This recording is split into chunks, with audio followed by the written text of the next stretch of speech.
이제는 상염색체인 유전하고 성염색체인 유전에 대해서 이야기를 할 건데, 사람의 경우는 첫 번째 쌍에서 22번째 쌍을 상염색체라고 하고요. 그리고 23번째 쌍을 우리는 성염색체라고 하는데, 성염색체는 X염색체와 Y염색체로 구분을 해요.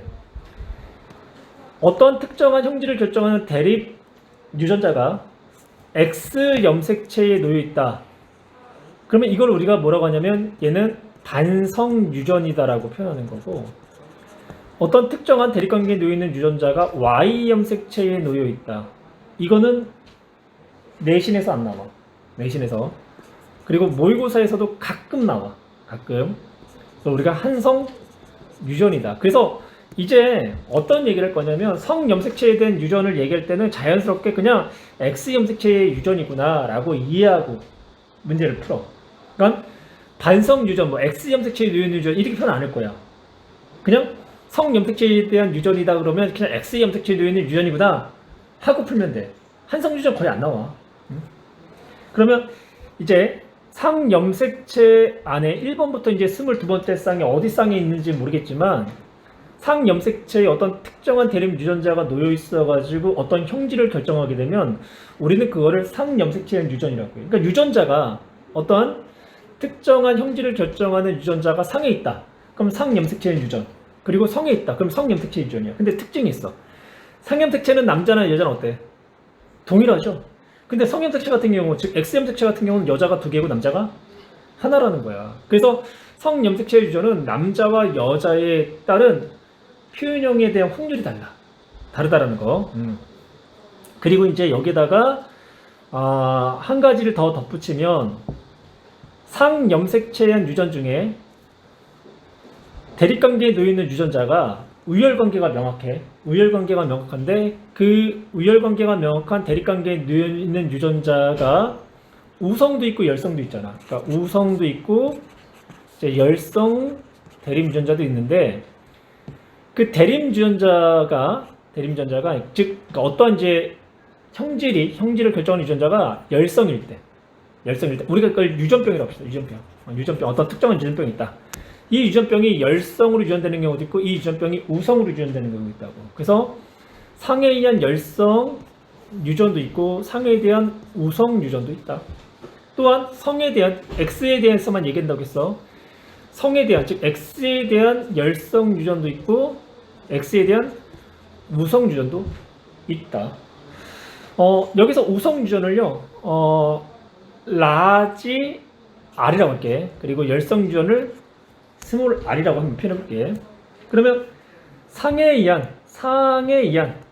열성 유전일 때는 이 유전병 유전자가 열성이야. 이 스몰 r에 지금 들어있는 거야. 열성 유전이기 때문에 스몰 r에 들어있다고. 스몰 r.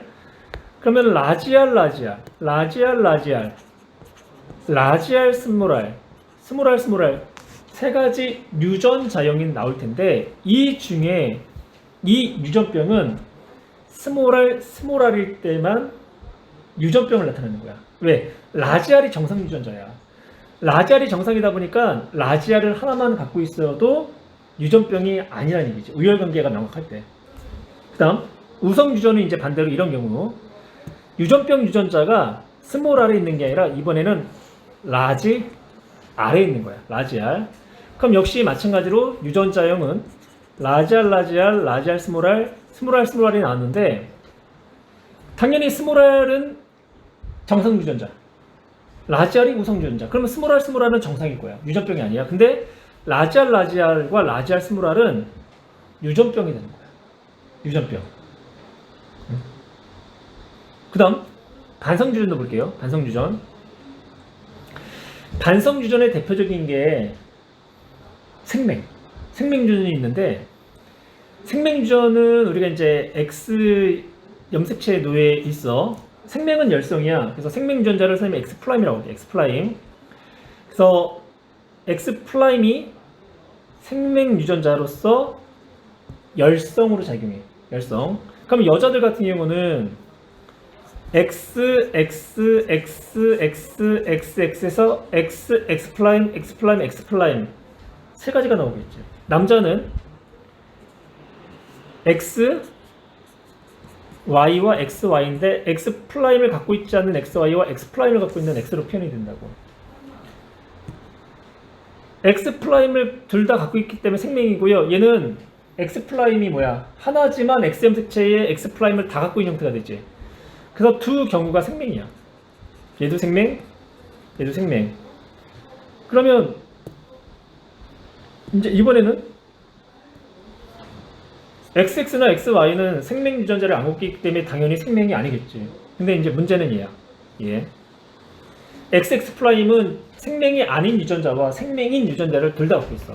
그런데 생명이 열성이기 때문에 얘도 생명이 아니다. 그래서 이런 것들을 우리가 뭐라고 표현하냐면 보인자다라고 해요. 보인자. 보인자. 그러니까 생명 유전자를 갖고 있어. 그러니까 어떤 특정한 유전자를 갖고 있는데 그 유전자가 발현되지 않는 경우. 그걸 우리가 보인자다라고 이제 표현하는 거야. 그러면 요번에 이제 이렇게 합시다. 이번에는 뭐 생명이 우성이라고 한번 가자. 우성. 이거 생명이 말도 안 되는 얘기지만 만약에 생명이 우성이다라고 한다면 여자 같은 경우는 XX, X 플라임 X 그리고 X 플라임 X 플라임이 나오고요. 남자 같은 경우는 XY, X 플라임 Y가 나오겠죠.